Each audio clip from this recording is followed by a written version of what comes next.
Zimbabwe community in South Africa. And I'm also asked to respond to what Dr. Mpofu has raised. Thank you so much, Doc. It will be difficult for me to respond to a lot of things that he raised, but I'll try my best. But before I respond to issues raised by Dr. Mpofu, let me congratulate the Joshua Mqabuko Nkomo Foundation for the work that they are doing. Comrade Nkomo spoke about working with the migrant communities in South Africa. We are at a time where we are witnessing what we might call the rise of narrow nationalism that has given birth to organizations like Operation Dudula, the Mashaba Party, and the others. And Fanoon spoke about this when he was analyzing Ivory Coast when it had gained independence. He said, in a country where there's high concentration of migrants, in a country where there's high unemployment, migrants become the victim. In Ivory Coast, they chased away Sudanese who were migrants in Ivory Coast in the 60s. So this is not a new thing that we see happening in South Africa. Unemployment is at about 34.5% in South Africa. And the migrants become the scapegoat when a government or local authorities cannot deliver basic services. This is why in the political discourse in South Africa, it's always about Zimbabweans must go back home. After Zimbabweans, they will pick other migrants, and then eventually it is going to take an ethnic dimension.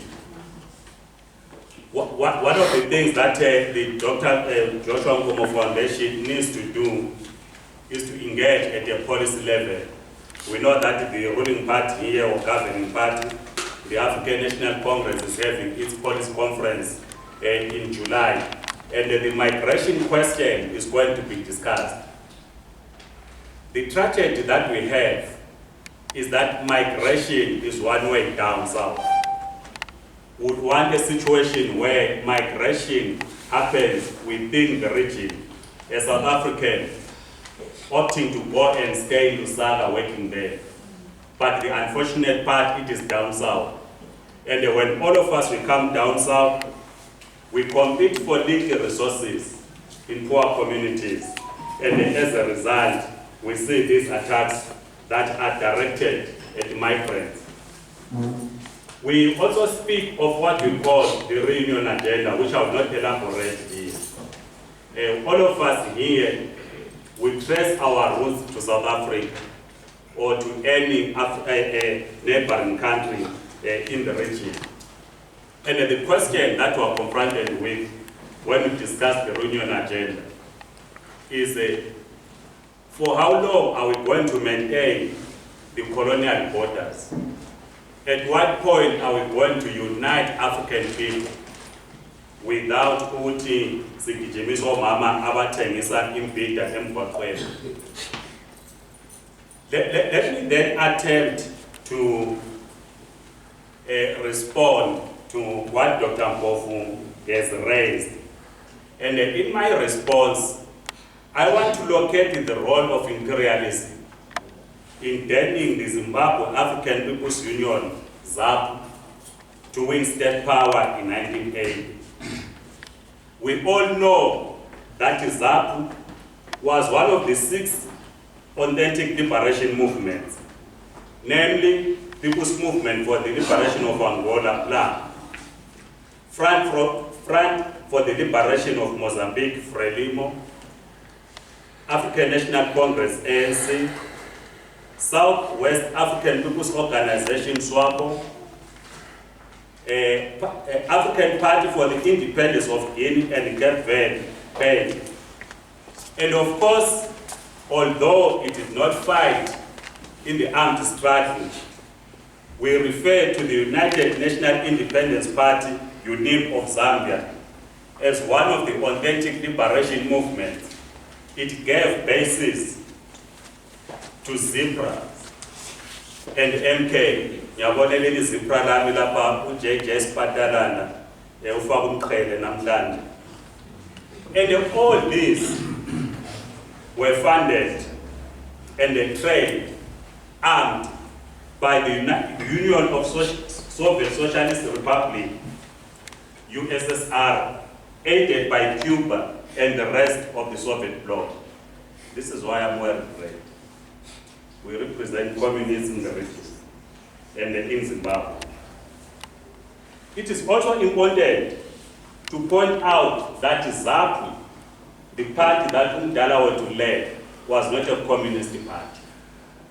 Neither was it a socialist party. It was a broad mass movement, a liberation movement, which is popularly referred as the Broad Church. But in 1978, I see comrades from ZAPU here. In its ideological program, we quote Joshua Mqabuko when he said, I quote, "The war of liberation in Zimbabwe is based on principles of scientific socialism, which alone bring genuine freedom to all the peoples of the world." I close quote. I always talk to Comrade Mandas of ZANU-PF sitting that side, and we always argue when they say ZANU-PF is socialist. And I always say, no, it is not. I will discuss Comrade Mandaza in another platform. But it is important to point out that ZANU-PF has never been socialist. Because in the political discourse, we are always told that the collapse of the Zimbabwean economy is based on the socialist principles or policies that were implemented by ZANU-PF in 1980, which is not correct. When ZANU-PF, in its Congress in 1984, adopted what they called the Leadership Code, the late Dr. Edson Zobo said, "I've never seen a socialist in ZANU-PF." So ZANU-PF was never a socialist, but we hope one day the Joshua Mqabuko Nkomo will arrange such another discussion where we locate the crisis, the economic crisis, Amaruza, and also speaking about the neoliberal agenda. Now, during the struggle for national liberation, it is also important to note, unlike in South Africa, where the South African Communist Party, of which I'm wearing the jacket, provided a theoretical path or revolution. In Zimbabwe or in Rhodesia, we did not have a communist party other than the Southern Rhodesian Communist Party from 1941 to 1949. It fell apart when its leader, Gottfried Lessing, returned to the German Democratic Republic. He was a diplomat. So during the course of the struggle, we didn't have a communist party that was going to guide the national liberation movement, as was the case in South Africa.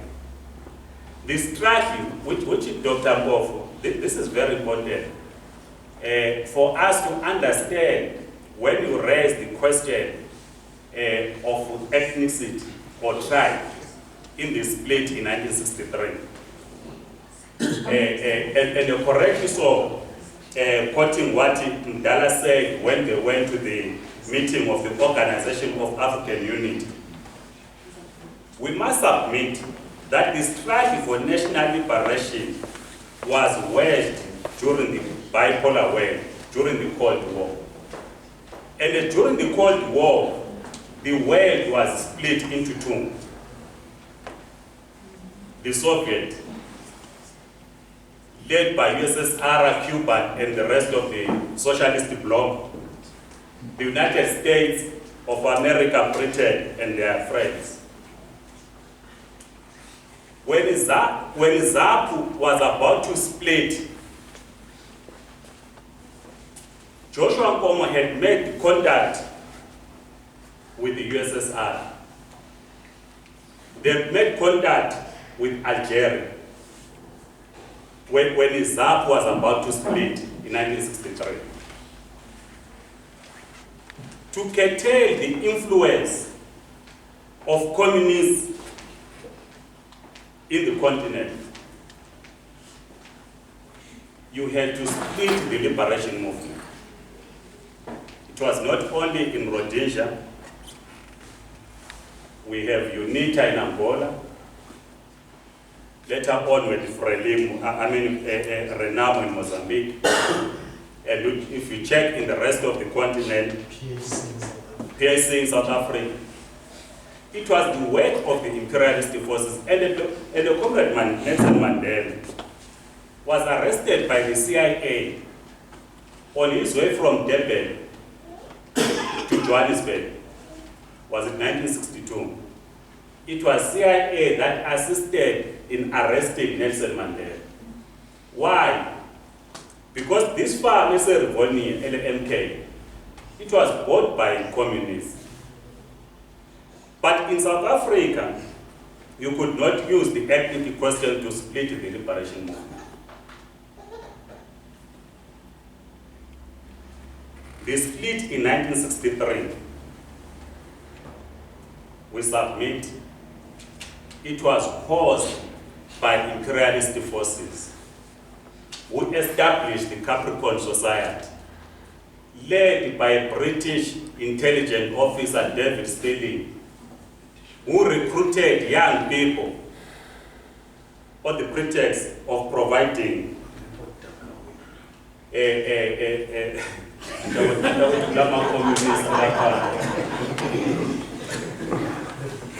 kulama communist bayezwa ngasi sechurches awuni ngasi ka umoya. People are vegetable. Yopotakawe Dabani is told were recruited by the Capricorn Society, British Capricorn Society. But you cannot use that as an excuse to explain why you are splitting. We had to use the ethnic card. What Doc was talking about. No, I really don't so school. It was a card to win, to ensure both the split became successful. And again, as I've already said, to say Uti ZAPU did not want to fight, it fits into the theory which ZANU PF or ZANU at the time justified in the split of 1963. Uti no. We split ZAPU because Nkomo and the others they didn't want to fight. It fits into that theory. And we know it is not correct.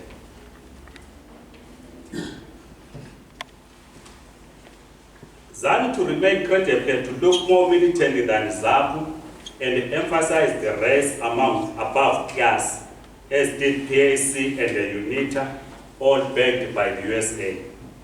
The downside of this is that as long as a black leader is black, everything is fine.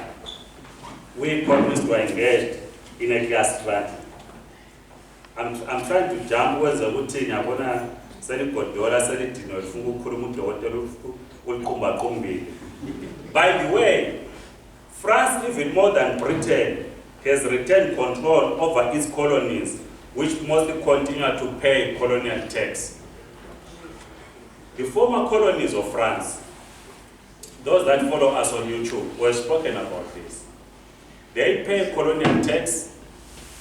You cannot enter into a military agreement with any country without the approval of France. Mali recently had to pull out and said to Uti, the French military must leave Mali, and they rejected the currency of France. But they will use the currency ECOWAS. I will not go into details about the skirmishes that happened between Zipra and Zanda during the war. As I'm moving to conclude, I want us to understand how the imperialists celebrated when ZANU PF under the leadership of Robert Mugabe won in 1980. This is a quote from one of their diplomats.